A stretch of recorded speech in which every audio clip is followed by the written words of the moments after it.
A tiny island has consumed lives and fortunes for more than 200 years. This is the story of the Oak Island Money Pit, one of the world's most stubborn historical mysteries.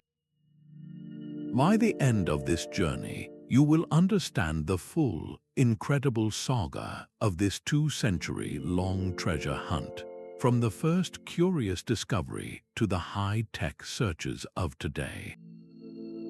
We will uncover the ingenious booby traps that have defeated every explorer and investigate the tantalizing clues that point to something extraordinary hidden below. What kind of person dedicates their entire life to solving a single, dangerous puzzle? The year was 1795.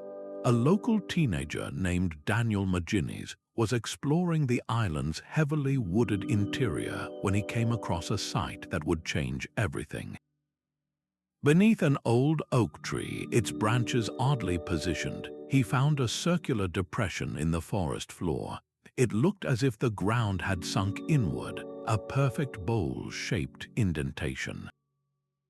Even more intriguing, a worn block and tackle hung from a branch directly above the spot, swaying in the sea breeze. The setup was too deliberate, too strange to ignore. McGinnis immediately fetched his two friends, John Smith and Anthony Vaughan, and with youthful enthusiasm, they returned with shovels to see what lay beneath. Their first few feet of digging were easy, revealing a layer of carefully placed flagstones that were clearly not native to the island. This was no natural sinkhole. Encouraged, they dug deeper, and soon their shovels struck wood. They had uncovered a platform of stout oak logs, firmly set into the sides of the shaft and sealed with a putty made from coconut fiber. Every 10 feet down, they found another identical platform. Someone had gone to an incredible amount of trouble to build this structure, but their excitement turned to confusion and then to alarm when, after they had removed several of these layers, water began to seep into the bottom of the pit. They tried to bail it out, but the water level just kept rising, matching the tide in the nearby bay. They had inadvertently triggered a flood defense, a brilliant and brutal booby trap. This single moment established the maddening pattern that would define the Oak Island mystery for centuries to come. Every promising discovery would be met by an equally brilliant and frustrating obstacle. The boys had unknowingly started a treasure hunt, but the island had already begun to fight back. Word of the discovery slowly spread beyond the island, igniting a fever that would last for generations. Decades after those three boys first sank their shovels, a more organized and well-funded group arrived. They called themselves the Onslow Company, and in the early 1800s, they were the first to mount a serious professional assault on the money pit. They managed to clear the original shaft down to around 90 feet, a remarkable feat of manual labor, and their efforts confirmed the pit's unbelievable complexity. Every 10 feet, just as the original discoverers reported, they found another platform of oak logs, but then they struck something entirely new and baffling. At the 90-foot level, their shovels hit a large, flat stone unlike any they had seen before.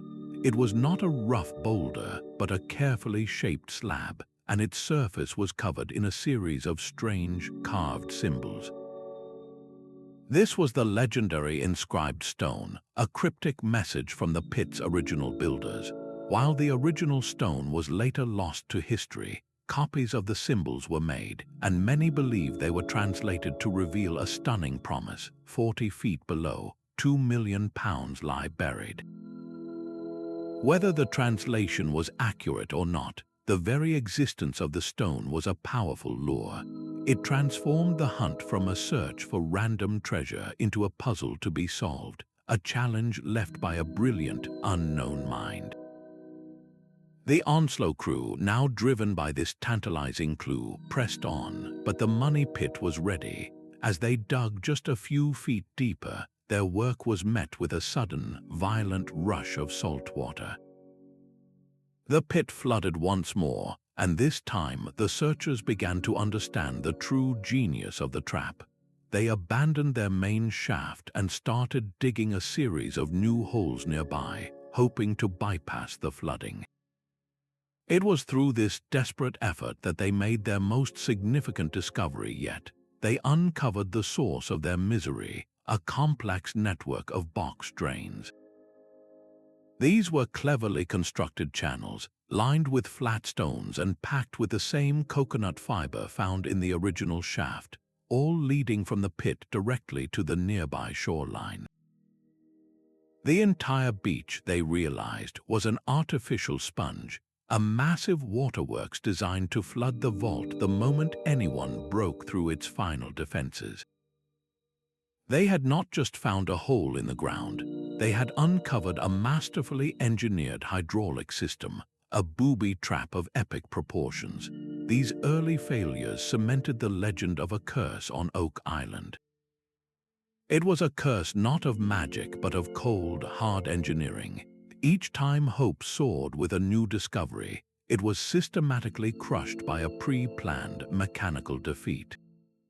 The treasure was real, the clues were real, but the obstacle was far greater than anyone had ever imagined.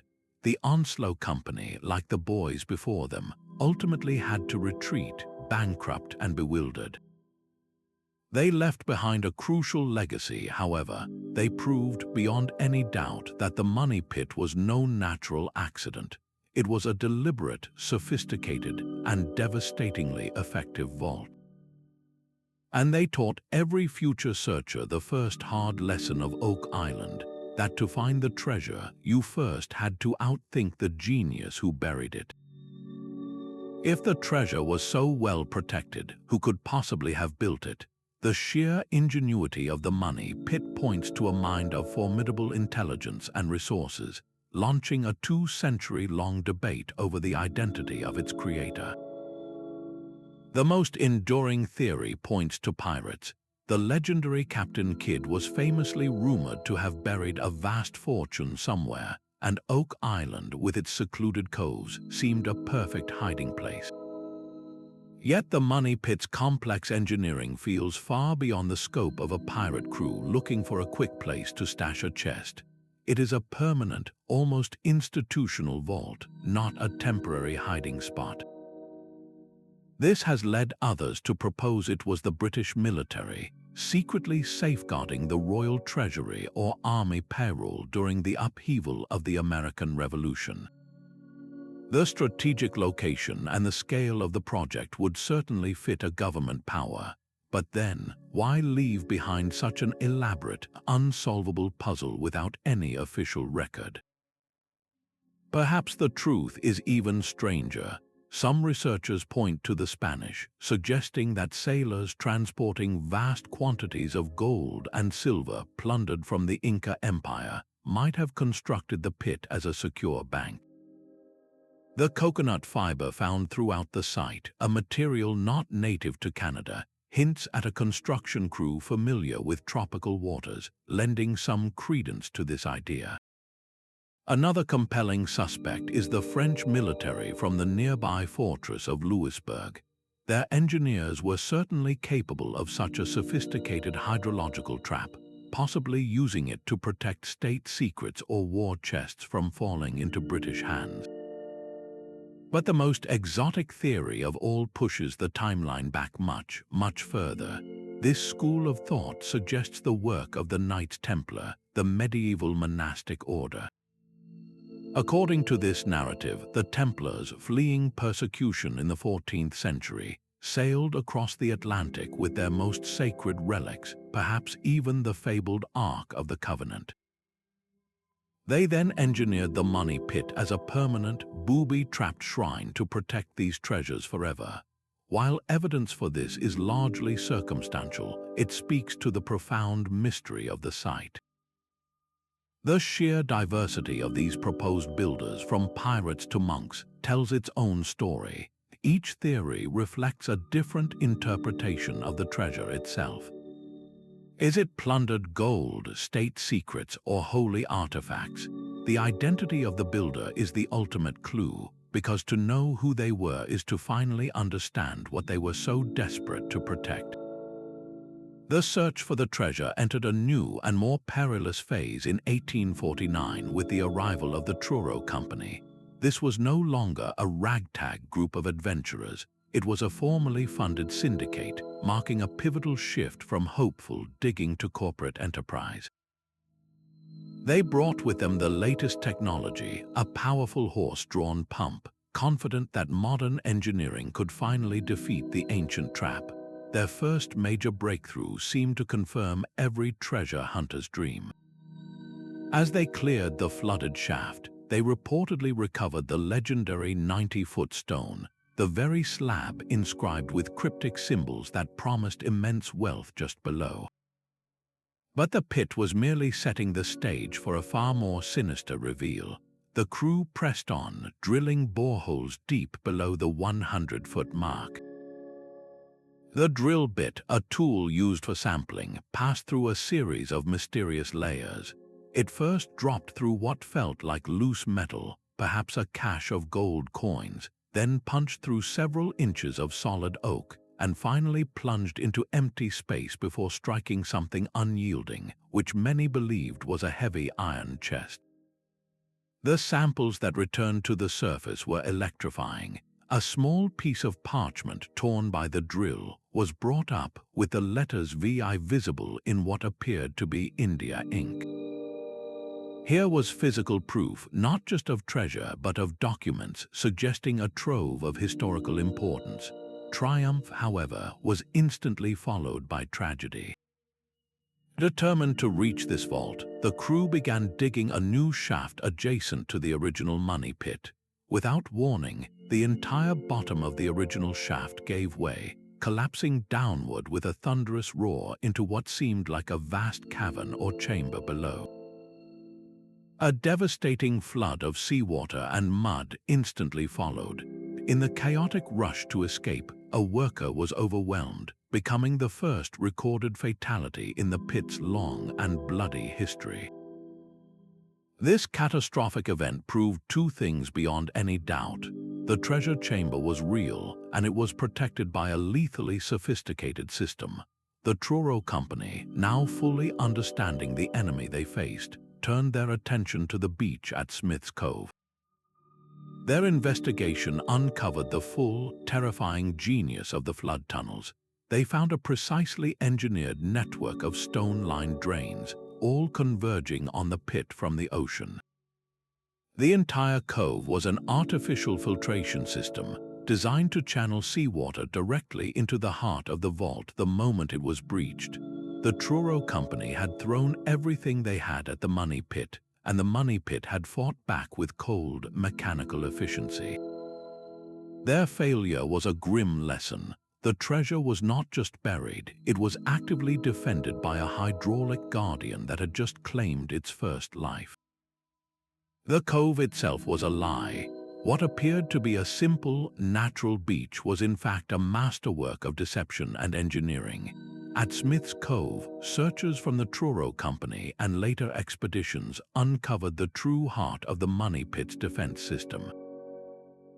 After days of frantic digging in the sand, they unearthed a network of structures so clever it seemed almost impossible for its time.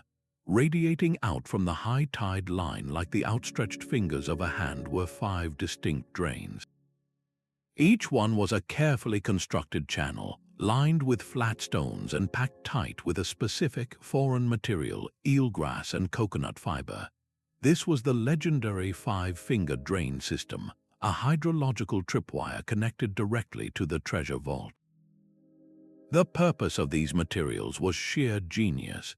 The eelgrass and coconut fiber acted as a natural filter, allowing seawater to flow freely through the drains while preventing sand and silt from clogging them. This ensured the system would remain fully operational for centuries, completely independent of the shifting sands of the beach. The materials themselves were a devastating clue. Neither coconut fiber nor that particular type of eelgrass is native to Nova Scotia.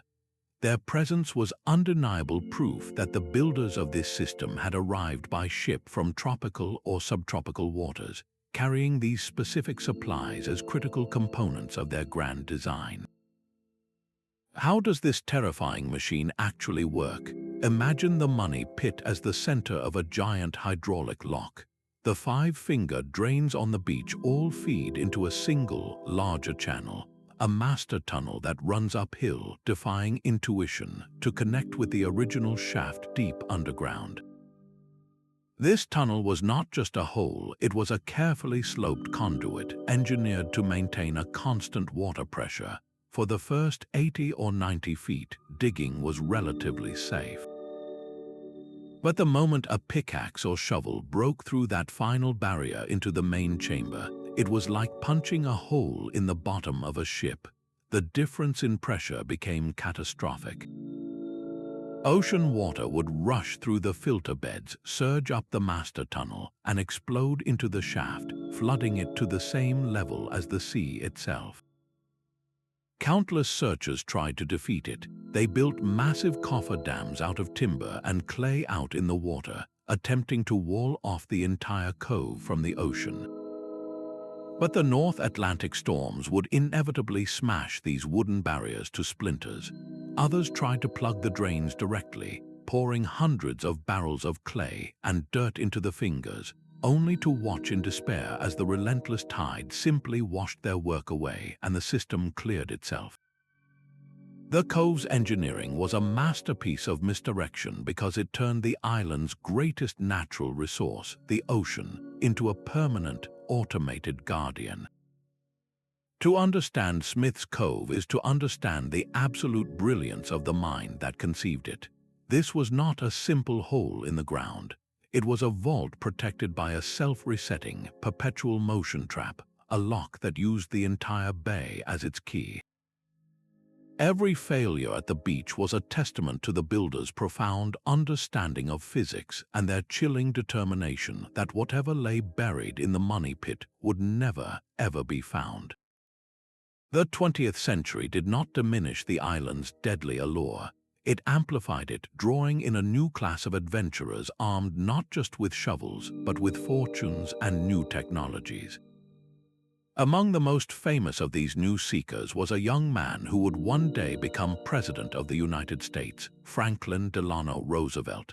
In 1909, he joined a syndicate called the Old Gold Salvage Group, investing his own money and his considerable curiosity into the hunt. His involvement, though ultimately unsuccessful, transformed the Oak Island mystery in the public imagination. It was no longer just a local legend. It was a puzzle captivating enough to intrigue a future world leader, lending the entire endeavor a fresh layer of legitimacy and national attention. These new syndicates brought industrial might to the fight against the pit. They deployed massive steam-powered pumps and powerful new drilling rigs, confident that sheer mechanical force could finally overwhelm the ancient traps. And for a moment, it seemed they were right. Drill cores brought up from the depths yielded the most compelling physical evidence in decades. Workers recovered a single link of a gold chain, a tiny, gleaming promise of the wealth below. Even more astonishing, another drill bit brought up a tiny fragment of parchment, this one with the handwritten letters B, E, and a clearly visible. These were not just objects, they were messages. The gold chain proved metal was down there, and the parchment fragment suggested historical documents, perhaps even a last will or a treasure map waiting in the dark. Yet the island's old patterns of tragedy remained unchanged. In the 1960s, the Restall family staked their lives on solving the mystery. Robert Restall, along with his wife and son, moved to Oak Island, dedicating years to a methodical, hands-on search. Their work focused on the ever-treacherous flood system. One summer day, Robert descended into a shallow shaft to investigate a suspicious odor, likely from gases that had accumulated in the confined space. He was overcome and collapsed. His son, in a desperate attempt to save him, climbed down after him and was also overcome. One by one, 4 more men went down in a frantic rescue attempt, and one by one they all succumbed.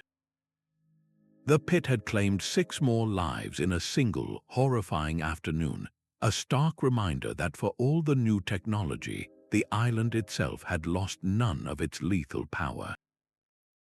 This era also broadened the physical scope of the hunt. Explorers began to find strange artifacts scattered across the island, far from the original money pit. A mysterious stone triangle was discovered on the south shore, a possible navigational marker. On the eastern end of the island, a curious cross was found carved into a rock outcropping.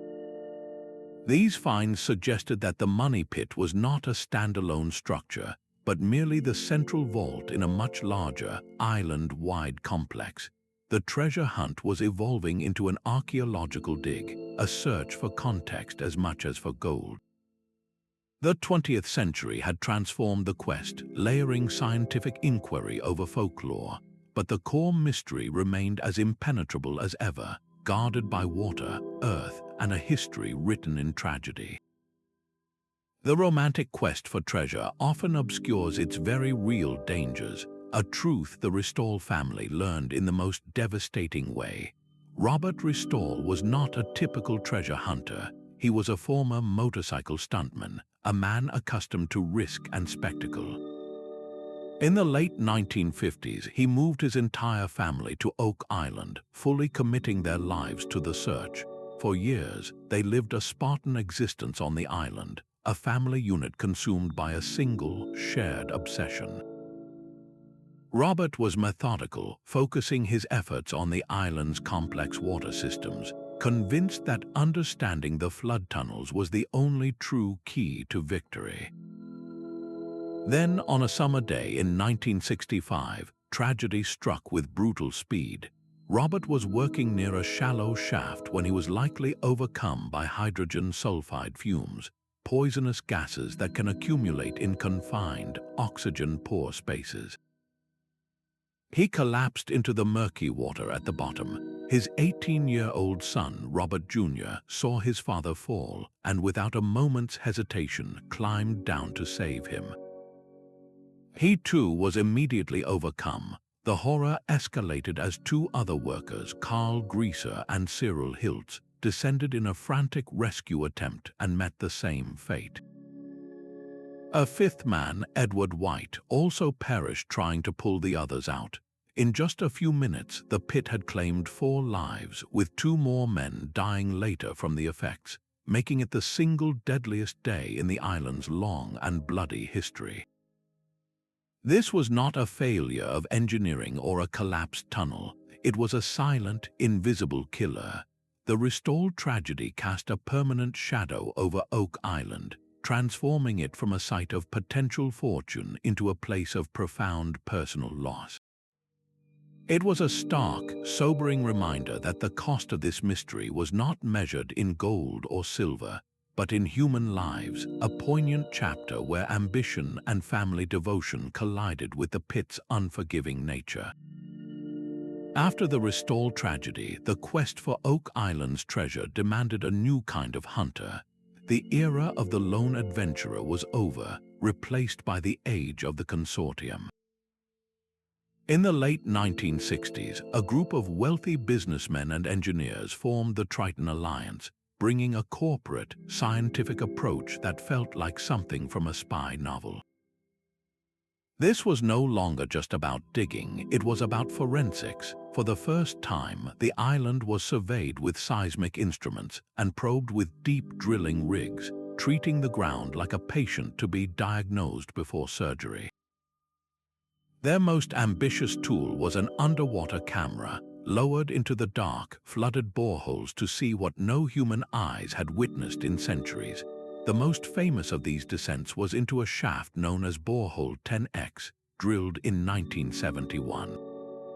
The murky footage that came back was both electrifying and deeply unsettling. viewers reported seeing the outlines of what appeared to be wooden chests, scattered tools, and even a severed human hand floating in the cavern's gloom. This visual evidence was a bombshell, seeming to confirm the existence of a chamber and its grim contents. Yet the footage was also grainy, dark, and open to interpretation, leaving experts divided. Was this the ultimate proof, or were searchers seeing shapes in the murk, their own hopes projected onto the shadows? The Triton Alliance represented a quantum leap in methodology. They employed geologists to read the rock layers, engineers to manage the massive pumps, and professional divers to brave the treacherous flood tunnels. It was a coordinated, multi-pronged assault on the mystery, treating the money pit as a complex engineering problem rather than a pirate's riddle. They even constructed a massive steel caisson, a giant tube, to be driven into the bedrock in an attempt to create a dry shaft. But Oak Island's ancient defenses held firm. The caisson project was plagued by collapsing walls and relentless flooding, a brutal reminder that water and unstable ground could defeat even the best-laid plans.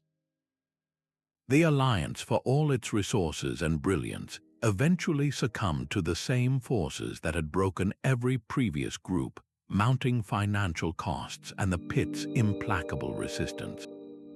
The Triton era demonstrated a profound and humbling truth. The treasure was not just protected by clever traps, but by the sheer, crushing expense of fighting them. Modern science could illuminate the mystery, but it could not simply conquer it, leaving behind a legacy of tantalizing clues and the haunting question of what truly lay at the bottom of Borehole 10X. The legend of Borehole 10X is a story of modern technology peering into an ancient secret, only to yield more questions than answers. North of the original money pit, the Triton Alliance drilled this new shaft, pushing deeper than any previous attempt. Their goal was to bypass the infamous flood tunnels entirely, plunging directly toward the suspected treasure chamber. What they found at a depth of over 200 feet sent shockwaves through the treasure-hunting world. Using a specially designed underwater camera, they lowered a light into the watery darkness, and the footage that came back was both breathtaking and deeply unsettling. In the murky gloom, viewers could just make out the shapes of what appeared to be wooden chests, scattered tools, and even a form that some identified as a human hand, severed and floating eerily in the abyss. For a moment, it seemed the mystery was finally solved.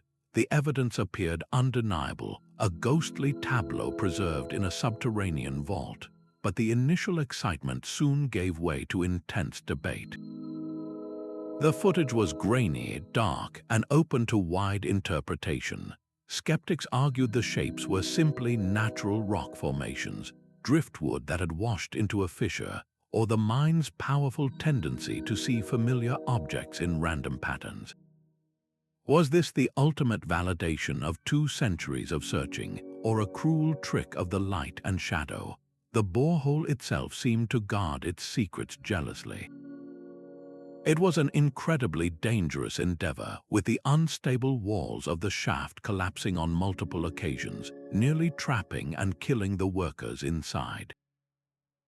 This perilous nature only added to the site's mysterious aura, as if the island itself was fighting back against this technological intrusion.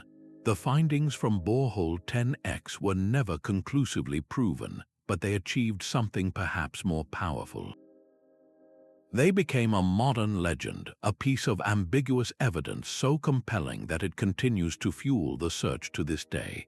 It stands as a perfect symbol of the Oak Island mystery itself, a tantalizing glimpse of an answer that remains forever just out of reach. For 2 brothers from Michigan, a childhood article in Reader's Digest was not just a story, it was a calling.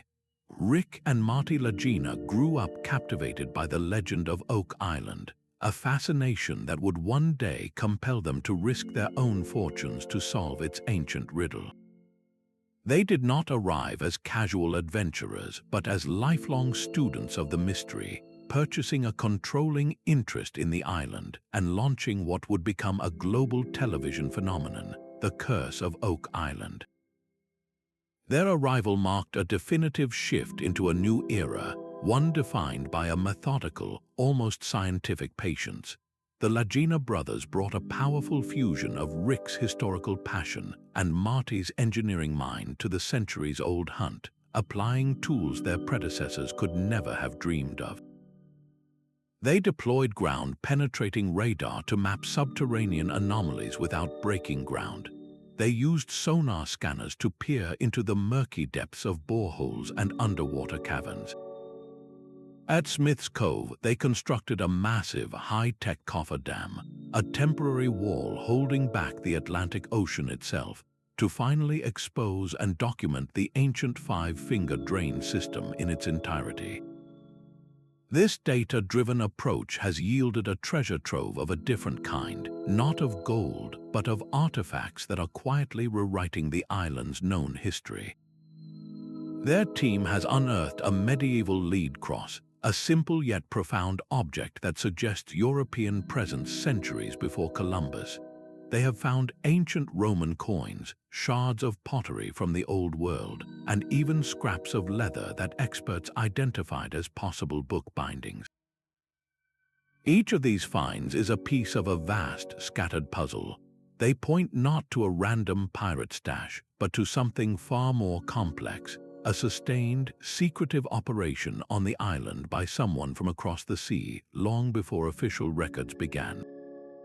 The Lagina brothers have brought global attention and unprecedented resources to the search, yet the central vault, the heart of the money pit, remains elusive. Their quest, played out on television screens around the world, represents the modern fusion of technology and tradition, where satellite imagery guides the thrust of a shovel. They have redefined the search for a new generation, proving that the greatest treasure may not be a chest of gold, but the relentless human pursuit of a secret that has endured for more than 200 years. These artifacts are the island's true voice, speaking across centuries in the language of metal, stone, and bone. The evidence is no longer just legend. It is a tangible collection of objects, each one a key to a different lock in the mystery. Consider a single coin, a Spanish copper maravdi from the 17th century, found deep in the money pit area. This was not a coin of great value, but its presence is a thunderous statement. It places someone from the Spanish Empire, a global superpower of its day, on this remote Canadian island, likely during the very era the pit was being constructed. It is a small, corroded piece of evidence that powerfully supports the theory of Spanish sailors safeguarding plunder from the New World. Then there is the lead cross, a discovery that sent shockwaves through historical circles. This simple, handcrafted cross was found in the island's waters, and its design is not native to the Americas. Experts have identified its style as potentially medieval, possibly dating to the 14th century or even earlier. This single object does more than just suggest European visitors. It points directly to a time of deep religious faith, fueling the extraordinary theory that the Knights Templar may have landed here, carrying sacred relics from a fallen Jerusalem. But the clues are not confined to small, portable items. The island's swamp, long dismissed as a natural feature, has revealed its own staggering secret. Under the murky water and peat, sonar and excavation uncovered a massive, man-made U-shaped structure, a sunken foundation of timber and stone that resembles an ancient wharf or a shipbuilding platform. This structure suggests Oak Island was not just a hiding place, but a bustling operational base, a place where ships were repaired and cargo was transferred, requiring a sustained, long-term presence. Perhaps the most personal and haunting evidence comes not from tools or structures, but from human remains. Deep within the money pit, searchers recovered fragments of human bone. When subjected to modern DNA analysis, the results were staggering. The genetic material did not trace back to local indigenous populations or modern Europeans, but pointed instead to the Middle East, with origins potentially in places like Syria or the Holy Land. This single finding transforms the mystery from an abstract hunt for treasure into a profoundly human story. It suggests that the builders themselves, or perhaps their tragic guardians, may have come from lands thousands of miles away, their bones left behind as silent witnesses to a forgotten endeavor. These artifacts together form a contradictory and bewildering timeline. A medieval cross points to the 1400s, a Spanish coin to the 1600s, and a Middle Eastern bone could belong to either period. This is the true complexity of Oak Island. It resists a simple narrative. The evidence does not point to one single event, but to multiple, secretive occupations over hundreds of years. Each object is a piece of a global puzzle, suggesting that this tiny island was a secret crossroads of the ancient world, a place where histories converged and were then deliberately buried, leaving behind only these fragmented, tantalizing clues for us to decipher. The swamp on Oak Island is a mystery that rewrites the entire landscape of the hunt. For generations, this waterlogged area was dismissed as a natural bog, an inconvenient patch of muck to be navigated around on the way to the more famous Money Pit. But then modern searchers began to ask a simple, devastating question. Why would a perfectly good, natural swamp exist on a small island composed mostly of well-draining glacial till? The answer, uncovered through sonar and excavation, was staggering. The swamp is not natural at all. It is a colossal man-made basin, meticulously engineered by the same unknown hands that built the Money Pit. This discovery fundamentally changes the scale of the mystery. The treasure vault is not a lone sentinel, but the heart of a much larger, island-wide complex. The evidence within the swamp is both precise and bewildering. Searchers have uncovered the remains of a massive U-shaped structure, a stone-lined foundation that sits beneath the peat and murky water. This is not a random pile of rocks. Its alignment is too perfect, its form too deliberate. It bears the unmistakable signature of an ancient slipway, a construction where ships could be hauled ashore for repair or perhaps even built. The theory that emerges is as logical as it is astonishing. This artificial basin could have served as a hidden harbor, a sheltered cove where vessels could be concealed from prying eyes while their crews undertook the monumental task of constructing the Money Pit and its deadly hydraulic defenses. How else could they have moved the immense quantities of stone and earth, not to mention the tons of coconut fiber, without a secure operational base? The artifacts pulled from the mud are the physical proof of this maritime activity. Among the most telling finds is a hand-wrought iron nail, a type of nail forged by a blacksmith centuries ago, long before the industrial era. This simple object speaks volumes. It tells of shipwrights and carpenters working on this very spot, hammering planks and beams, their discarded tools sinking into the soft earth. Each artifact transforms the swamp from a silent bog into a noisy, bustling workshop frozen in time. This changes everything we thought we knew about Oak Island. The focus is no longer solely on a single, booby-trapped shaft. We must now envision a hive of coordinated activity, with teams of workers diverting water, building dams, and constructing ships, all to serve a single, grand, and deeply secret purpose. The Money Pit was the final act, the vault sealed by a trap, but the swamp was the stage, the bustling backstage area where the entire production was prepared. It suggests the treasure is not merely hidden, it was installed with a level of planning and resources that feels less like a pirate's frenzy and more like a state-sponsored enterprise. The swamp forces us to look at the entire island as one interconnected machine, a puzzle where the flood tunnels, the artificial beach, and the hidden harbor are all essential, interlocking components. If the money pit is the locked door, then the swamp is the forgotten workshop where the key was forged.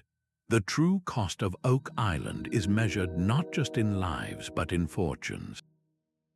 For over 200 years, a river of gold has been poured directly into its soil, a financial hemorrhage driven by an unshakable belief in what lies below. The earliest syndicates, like the Onslow and Truro companies, were often funded by local businessmen and farmers who pooled their life savings, only to watch their capital vanish into the ever-flooding shaft. These were not idle investments, they were monumental gambles that could, and frequently did, result in total ruin for everyone involved. Imagine a 19th-century merchant, a pillar of his community, staking his entire livelihood on a hole in the ground, convinced that the next 10 feet of digging would reveal a king's ransom. More often than not, he was left with nothing but debt and the bitter taste of salt water. This pattern of high-risk speculation only intensified with time. The Triton Alliance in the 20th century invested millions into their scientific assault, employing geologists and engineers and constructing massive steel caissons. Each new technology, from steam pumps to sonar scanners, came with an astronomical price tag, draining the resources of even wealthy consortia. The financial narrative of Oak Island is a story where hope has consistently and devastatingly outweighed fiscal prudence. This economic obsession perfectly mirrors the physical one, a cycle of investment, excitement, and catastrophic loss. The modern era, epitomized by Rick and Marty Lagina, continues this legacy on a grand scale. Their operation, funded by Marty's successful career in the energy industry, represents an investment rumored to be in the tens of millions of dollars when accounting for the land purchase, the immense machinery, the large crew, and the years of relentless work. They have transformed the island into a multi-million-dollar archaeological dig, a stark contrast to the simple shovels and horse-drawn pumps of the past. This raises a profound and haunting question. What could possibly be down there that justifies such a relentless financial siege? Theorized treasures range from the accumulated plunder of Captain Kidd, valued in the millions, to the almost incalculable worth of religious artifacts like the Ark of the Covenant or lost manuscripts of Shakespeare. The potential value is so unimaginably vast that it creates its own gravitational pull, bending rational judgment and opening checkbooks for generations. The financial saga is a crucial, often overlooked chapter of this mystery. It is a testament to the treasure's powerful draw, a force that compels ordinary people to risk everything, proving that the most dangerous trap on Oak Island may not be the flood tunnels, but the devastating allure of a dream. A story this persistent was destined to outgrow the island itself. The legend of the money pit first traveled beyond Nova Scotia through the ink-stained pages of 19th-century newspapers, where accounts of flooded shafts and cryptic stones captivated readers hungry for adventure. These sensational articles transformed a local excavation into a national mystery, planting the seeds of obsession in minds across the continent. The fascination only deepened with the publication of definitive books, most notably the Oak Island Mystery, which compiled the evidence and theories into a single, compelling narrative that would inspire generations of new hunters, including a young Rick and Marty Lagina. This was the mystery's first great migration from the physical pit to the landscape of the imagination. It proved the story was more powerful than any single failure, a tale that could be told and retold, each time finding a fresh audience eager to believe. The narrative found its ultimate amplifier in the era of reality television.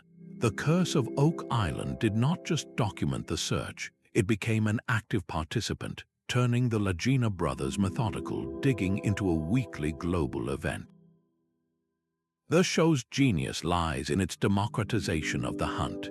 It invites millions of viewers into the war room, lets them examine every shimmering artifact pulled from the mud, and allows them to feel the crushing disappointment of a flooded tunnel right alongside the team.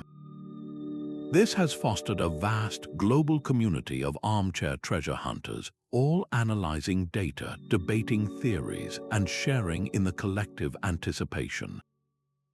The mystery is no longer the sole property of a few wealthy syndicates. It is a shared human experience, a puzzle being solved in real time by a worldwide audience.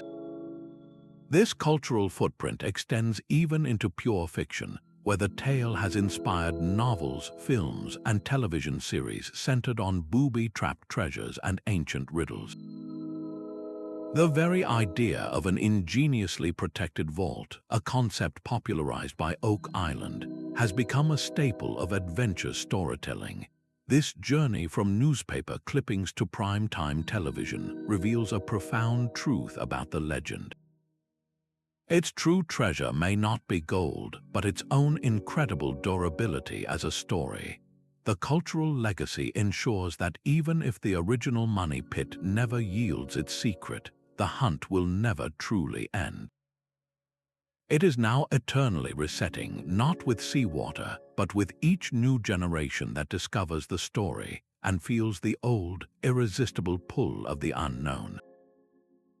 Beneath every human effort to conquer the money pit lies a far more ancient and stubborn opponent, the very ground itself. Oak Island is built upon a foundation of unstable anhydrite, a soft and water-soluble bedrock that behaves more like compacted chalk than solid stone. This geology is the pit's silent, natural accomplice. When searchers dig shafts or boreholes, the anhydrite does not hold a firm shape. It slowly dissolves and crumbles, causing walls to collapse without warning. This instability has sabotaged countless excavations, burying tools and hopes under sudden landslides of mud and rock.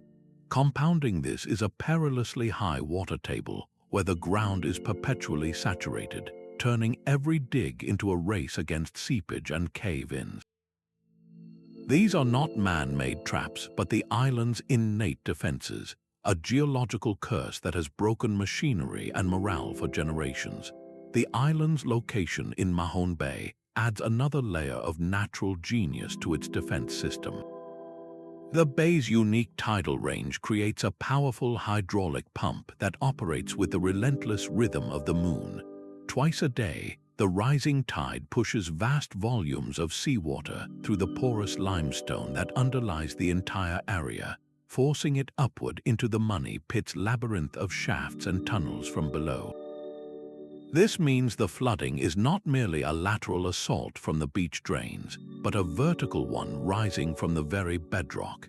Imagine trying to empty a bathtub while the faucet is still running, and you begin to grasp the futile engineering nightmare faced by every search team. Massive steam pumps and modern diesel pumps were all defeated by this dual-front assault, a hydrological phenomenon they could not outpace. The environment itself acts as a slow, corrosive agent against history. The constant presence of salt water has degraded metal artifacts into unrecognizable lumps and turned potential parchment documents into unreadable pulp. The relentless North Atlantic weather, with its punishing storms and freezing winters, has eroded surface structures and scattered any above-ground clues that might have provided a clear map. This natural decay has erased critical context, leaving behind a puzzle where the pieces are not only buried, but also chemically altered and bleached of their original meaning. To stand on Oak Island is to confront a simple, humbling truth. The treasure is protected by a perfect storm of natural forces, an alliance of crumbling earth, rising water, and corrosive salt that has proven just as effective as any human-made booby trap. The island is not merely a location for this mystery, It is an active, formidable participant in the struggle, but the physical traps were only half the challenge. The builders also left behind a puzzle for the mind, a series of coded messages that have tormented codebreakers for 2 centuries. The most famous of these is the legendary 90-foot stone, that mysterious slab reportedly pulled from the depths of the pit itself. Its surface was carved with a series of strange symbols, a mix of geometric shapes, dots, and archaic letters. While the original stone was lost, copies of the inscription survived, and one proposed translation became the stuff of legend. 40 feet below, 2 million pounds lie buried. Yet that translation is hotly disputed. Other cryptanalysts looking at the same symbols have proposed wildly different interpretations. Some see it as a simple map key, pointing toward other landmarks on the island. Others believe the symbols are a complex allegory, perhaps a religious parable from the Knights Templar, designed to be read only by the initiated. This single stone encapsulates the cryptographic nightmare of Oak Island. Is it a straightforward instruction, or a deliberate misdirection meant to send searchers on a fruitless quest? The island itself is a canvas for other cryptic markings. A mysterious triangle of stones was discovered on the south shore, its precise angles suggesting a navigational aid or a symbolic marker. On the eastern end, a cross was found carved into the bedrock, a symbol that could represent anything from a Christian gravesite to a Templar survey point. Each of these markings functions as a piece of a scattered code, a permanent whisper from the past waiting for its key. The very existence of these codes raises a profound question about the builder's intentions. Why go to such lengths to build an impenetrable vault and then leave clues to its contents? Perhaps the message was not for strangers, but for their own people, a set of instructions for a future generation meant to return and reclaim what was hidden. Or maybe the codes are part of the vault's security system, a final layer of psychological defense designed to waste the time and resources of anyone clever enough to bypass the flood tunnels. This cryptographic layer transforms the treasure hunt from a mere excavation into a cerebral duel across time. It invites modern seekers to sit with the same symbols, to stare at the same strange angles, and to try to think like the original architects. Every proposed translation is an act of empathy, an attempt to climb inside the mind of a genius from another age. The codes ensure that even if you could magically drain the pit, the treasure would remain locked away until you solved the riddle left behind. The treasure was not the only thing buried on Oak Island, so too were the legal claims. For every shaft sunk into the earth, a corresponding lawsuit seemed to surface, creating a parallel battlefield in the courts that proved just as complex and draining as the fight against the flood tunnels. From the very beginning, the promise of immense wealth attracted competing claimants, each convinced they held the rightful deed to the island and its secrets. These were not minor squabbles, they were protracted, expensive wars of attrition that could halt excavation for years, bleeding syndicates dry before a single shovel of dirt was turned. The financial and emotional toll of these disputes became a secondary curse, a man-made trap of paperwork and legal precedent that ensnared even the most well-intentioned searchers. Perhaps the most famous of these legal wars erupted in the late 20th century, pitting the partners of the technologically advanced Triton alliance against one another. After years of collaboration and millions spent, the alliance fractured into a bitter feud over money, control, and the direction of the search. The resulting lawsuit dragged on for nearly a decade, a staggering span of time during which the heavy machinery fell silent and the money pit was left untouched. The very technology that was meant to conquer the island, the drills and cameras and pumps, was now held hostage by a different kind of entanglement, one that no amount of engineering could bypass. This legal stalemate demonstrated a painful new reality. The treasure could be lost not to water, but to legal fees and personal ambition. The modern era under Rick and Marty Lagina has brought a new, more stable ownership structure, but it is no less complex. Their company, Oak Island Tours Inc., shares ownership of the island with other stakeholders, a delicate partnership that requires constant negotiation and mutual agreement on every major decision. This collaborative model has prevented the bitter public feuds of the past, but it still operates under the watchful eyes of lawyers and contracts, a necessary framework to manage the immense risks and potential rewards. Every decision to drill, to dam, or to excavate is not just an engineering choice. It is a legal and financial one, approved by a board. The fight for control of the island is a story that mirrors the treasure hunt itself, a relentless pursuit of legacy where ambition and betrayal have often walked hand in hand with hope and determination. These legal battles are a stark reminder that the greatest obstacles on Oak Island have never been purely physical. They are human. The dream of pirate gold was always the simplest and most seductive. For over a century, the legend of Captain Kidd and his buried fortune was the dominant lens through which the money pit was viewed.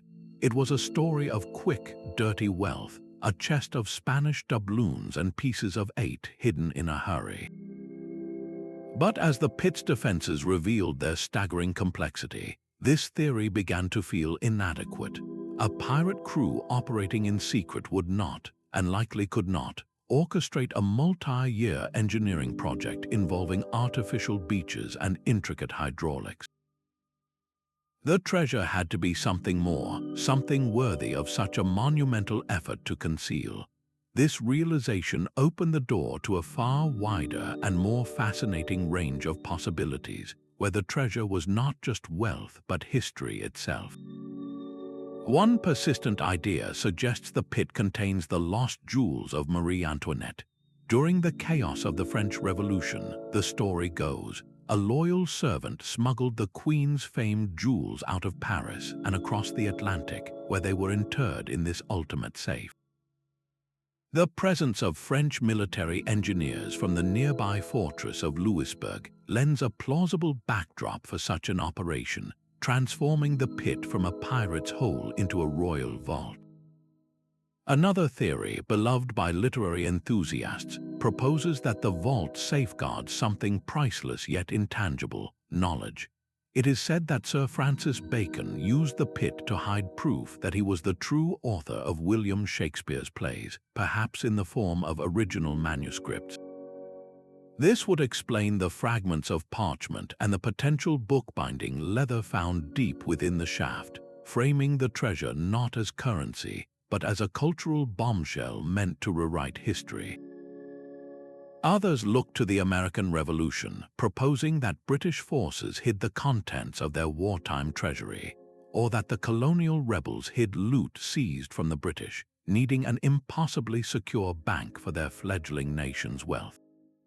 Each new theory is a reflection of its time, a projection of our own historical fascinations onto the pit's blank canvas. The shift from pirate gold to sacred relics, from royal jewels to lost manuscripts, reveals a profound intellectual journey. We are no longer just looking for a chest of coins, we are searching for a key to the past. The evolution of these ideas proves the mystery is a living thing, constantly adapting, forcing each new generation to ask not just what is buried, but why it was considered so precious that it needed to be protected for all time. The legends of Oak Island have always been woven from equal parts hope and hearsay, but in recent years a new, more disciplined voice has entered the conversation. Professional archaeology has arrived, bringing with it the meticulous tools of scientific inquiry to separate fact from generations of compelling folklore. This is not about chasing treasure, it is about uncovering truth. Archaeologists employ careful excavation techniques, peeling back the earth layer by thin layer in a process called stratigraphic analysis.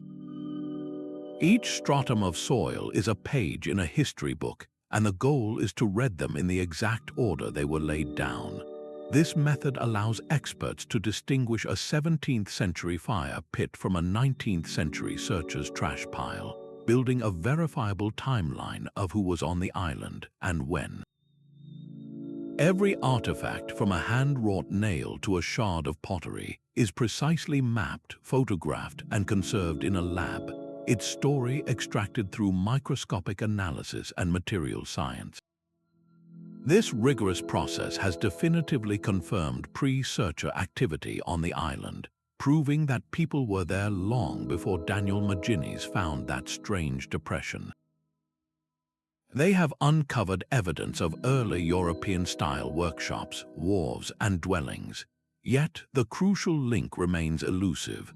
While these finds confirm occupation, no archaeological evidence has yet been able to irrefutably connect this activity directly to the construction of the money pit itself. The flood tunnels, the artificial beach, the central vault, all remain just beyond the reach of a verifiable archaeological report.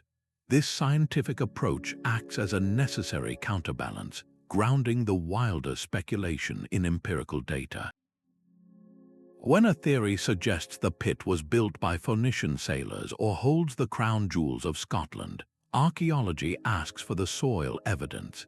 It tempers excitement with patience, replacing the dream of a sudden, glittering discovery with the slow, steady accumulation of knowledge. Modern archaeology, with its respect for context and chronology, offers the best hope for conclusive answers. It is a painstaking process of peeling back not just soil, but the layers of myth that have accumulated over 2 centuries, searching for the single, undeniable truth buried beneath it all. The true genius of Oak Island lies not in what it may hold, but in what it unquestionably is. If we set aside the treasure for a moment, the money pit reveals itself as a breathtaking work of engineering, a project of immense complexity that would have been a monumental challenge in any era. Consider the sheer logistics of its construction. The builders first had to excavate a narrow shaft over 100 feet deep through unstable soil and bedrock. As they dug, they methodically installed a series of immense oak platforms every 10 feet, each one meticulously fitted and sealed with a putty of coconut fiber to create a series of watertight seals. This alone represents a staggering amount of hand-hewn timber and backbreaking labor, all performed in complete secrecy, but this was merely the prelude to the masterstroke. The real marvel is the hydrological system, a network of flood tunnels engineered with terrifying precision. These were not simple ditches, they were stone-lined conduits, carefully sloped to exploit the natural water pressure from the bay. The builders had to first excavate the entire 5-finger drain system at Smith's Cove, line it with flat stones, and pack it with specialized filter materials they had brought across the ocean. Then they had to tunnel inland, uphill, through dense earth and rock to connect this marine engine directly to the base of their shaft. This required an intuitive, almost prophetic, understanding of hydraulic principles. They were essentially creating a massive, subterranean U-bend that would remain dormant for years, even centuries, only to activate the instant its final seal was broken. The stability of the entire system is another puzzle. How did they prevent their own tunnels from collapsing during construction? How did they calculate the precise angles and gradients to ensure the water would flow with such relentless force, yet not erode the mechanism over time? This was not the work of a handful of pirates with shovels. It was the product of a brilliant, organized mind, a master engineer who understood soil mechanics, tidal forces, and long-term structural integrity on a level that would impress modern civil engineers. To see the money pit through this lens is to realize that the greatest treasure may have been left in plain sight all along. It is the treasure of knowledge itself, a permanent monument to a forgotten genius whose name is lost to history. but whose incredible achievement continues to challenge and captivate us more than 2 centuries later. This strange fellowship of obsession began with 3 boys and a single shared curiosity, but it has since grown into a sprawling, global network. The treasure hunters of Oak Island are a breed apart, a community where a retired Michigan geologist might spend his afternoon debating 17th-century hydraulics with a schoolteacher from Australia.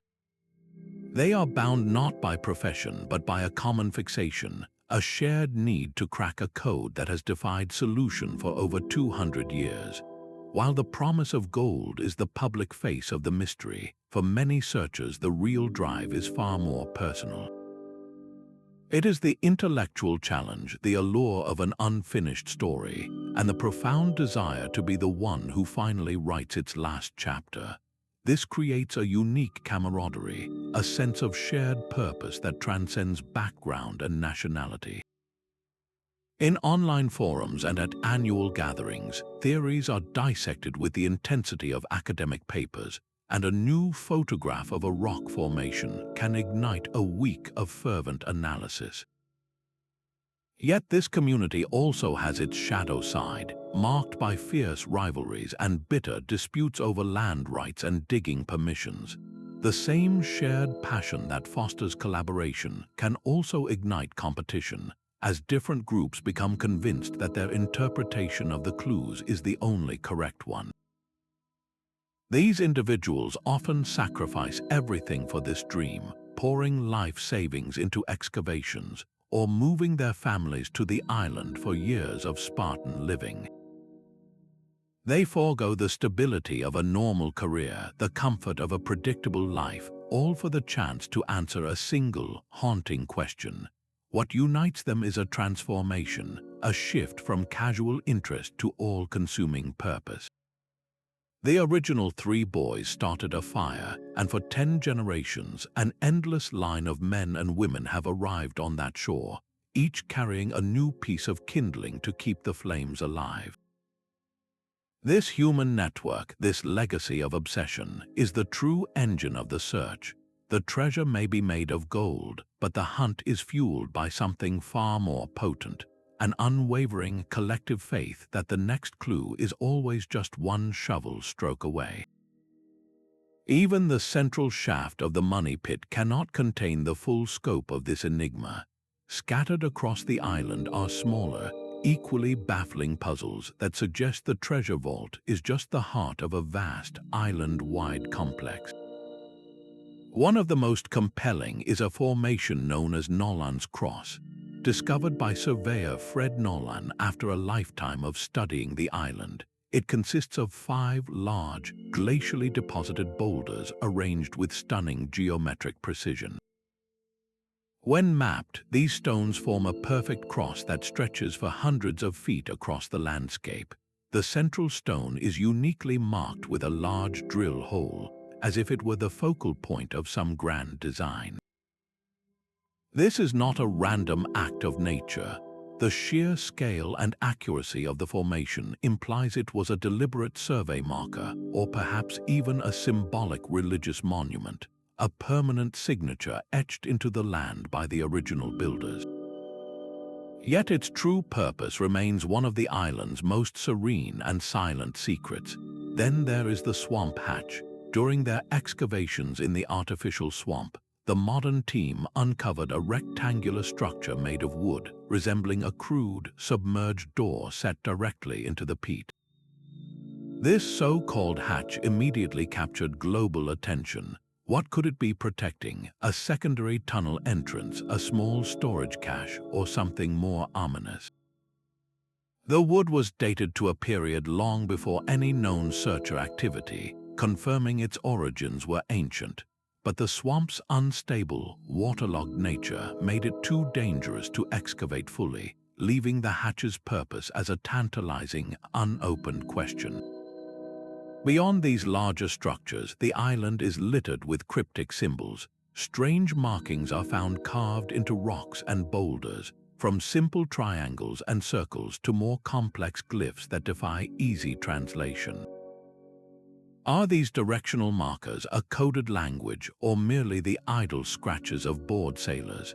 Each one is a potential clue that has yet to be broken. Metal detection surveys have further complicated the picture, revealing anomalous hits deep in areas far from the main dig sites. These signals suggest buried metal objects that do not correspond to any known searcher activity, hinting at caches or tools left behind by the original architects and still waiting to be found. These peripheral puzzles are not just distractions, they are crucial pieces of the grander design. The cross could provide a survey baseline from which all other structures were laid out. The hatch might be an access point to a network of tunnels connecting different parts of the island. Each unsolved element reframes the central mystery, proving that Oak Island is not a single riddle but a nested series of them, a multifaceted hunt where every new discovery peels back one layer only to reveal another waiting just beneath. The ultimate key to Oak Island's secret may not be a bigger shovel, but a more sensitive detector. Imagine a technology that allows us to see through solid earth as if it were glass. Muon tomography, a revolutionary technique that uses cosmic rays to create three-dimensional X-ray images of geological structures, could one day map the entire labyrinth beneath the island without a single hole being dug. We could finally visualize the precise path of every flood tunnel, the true dimensions of the central chamber, and the exact location of every metal anomaly, rendering centuries of blind drilling obsolete. Beyond seeing the structure, we could analyze the very soil itself.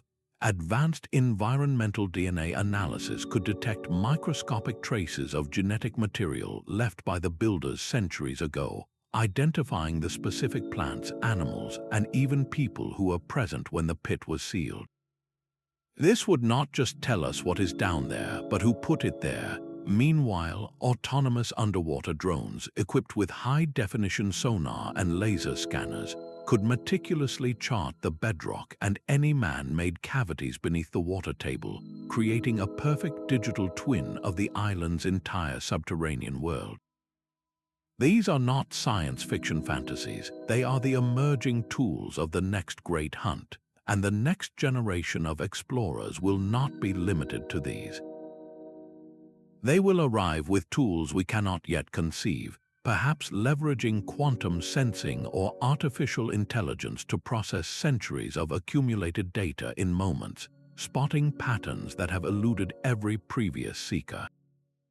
This enduring mystery acts as a perpetual engine of curiosity, ensuring its own evolution. The final chapter of Oak Island may reveal that the greatest treasure was never a chest of gold, but the unending human drive to seek, to question, and to discover. The island's true legacy is the promise that some secrets are so powerful, they force us to become smarter, more determined, and more collaborative in our pursuit of the truth.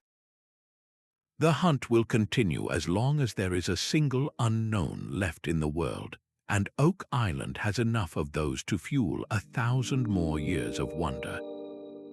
200 years of searching have carved a story far deeper than any treasure shaft. We have followed this trail from a teenager's curious discovery beneath a solitary oak to the satellite-guided excavations of the modern era, witnessing a parade of dreamers, engineers, and scholars, each adding a unique chapter to this sprawling legend. The saga of the Money Pit is a profound reflection of ourselves, a mirror held up to our boundless ambition, our stubborn ingenuity, and our timeless hunger for the next great secret. The real treasure unearthed on Oak Island may have been here all along, shimmering not in a locked chest, but in the collective spirit of those who have been drawn to its mystery. It is the treasure of a shared human endeavor, a puzzle that has connected strangers across generations, creating a community bound not by what they found, but by what they sought. Whether the original vault ever reveals its contents, its ultimate gift is the legacy of the quest itself, the unending conversation between past and present that it inspires.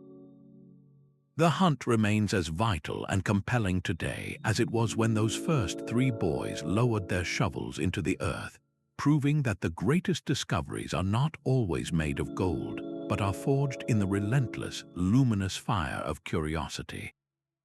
This sprawling mystery of Oak Island is far more than a single story. It is a conversation that spans generations.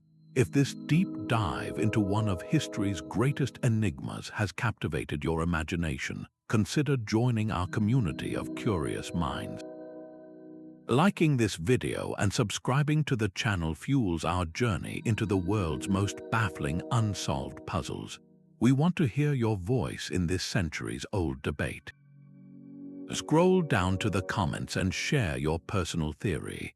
Do you believe the pit holds the lost treasure of the Knights Templar, the royal jewels of France, or something even more extraordinary? Who do you think possessed the genius to design such an elaborate vault? Your perspective is a vital piece of this ever-evolving puzzle. To ensure you are part of our next adventure into the unknown, tap the notification bell. The physical search on Oak Island goes on, but the hunt also lives on in the thoughts and discussions of people everywhere who are drawn to its irresistible call. Become a fellow seeker, add your thread to this rich tapestry of speculation, and help ensure the legend of the money pit never fades.